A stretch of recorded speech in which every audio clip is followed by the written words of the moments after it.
Through the educational experience at Pacific Oaks College, first and foremost, I developed my voice. We are asked to look and operate from our strengths. I think I lost myself when you've been so stagnant in one area of your career. I found that PO allowed me to grow in different avenues. We're talking to peers like, no, this is actually not your weakness. This is your strength, and you should use it often. All our emotions are part of our growth.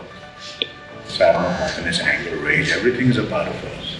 I would say that soul searching is encouraged at Pacific Oaks. A phrase that I hear quite often is, get comfortable with being uncomfortable. Some of the things that I was trying to hide about myself are actually the parts of me that are valued and are needed. And we know how hard it is to be a first generation, or like me, to be neurally diverse and have people kind of like look at you like, oh, you're nothing, you're never gonna accomplish nothing. A lot of times we'll ask, are there any students here, first generation students? And you might see some hesitant hands go up. And then when we get later in class in their degree programs, is there anybody here who's a first generation? Hands shoot up. And it becomes a sense of pride. I don't know if this is the appropriate time to add this, but I am first generation. So when I heard that mentioned just now, excuse me for just a minute, Pacific Oaks allowed me to say, this is who I am. I am a first-gen student. I'm an immigrant. English is not my first language. I had academic advisors who, like Elena, made phone calls to me and said, Mary, don't give up, every time I wanted to withdraw. And she was like, Mary, yes, you can.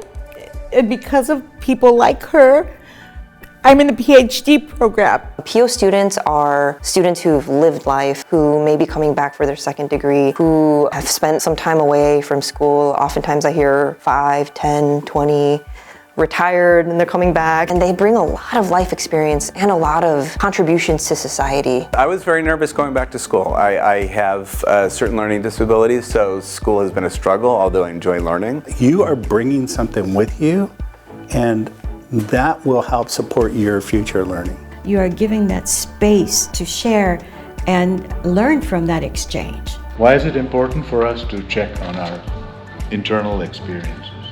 We all ended up bonding because you start sharing your personal stories and you start realizing things that you didn't necessarily think you would share in a classroom. And you're also analyzing yourself and realizing the reason I do X, Y, and Z was because of my past. There's something intrinsic that we as the instructors here, we see this in our students.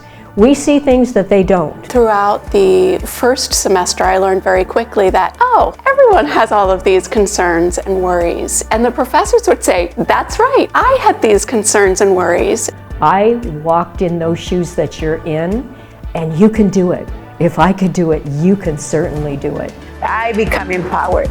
I know I can do it. I know who I am. When the professors encourage me to continue my education, it's something that I never had. One of the reasons I came back to work with Pacific Oaks, because I want to be like those people that help me and help others. I've learned to forgive. I've learned to strive. You never walk out of here saying I'm better. You realize that you're equal to all, and that's the beauty of being a student here.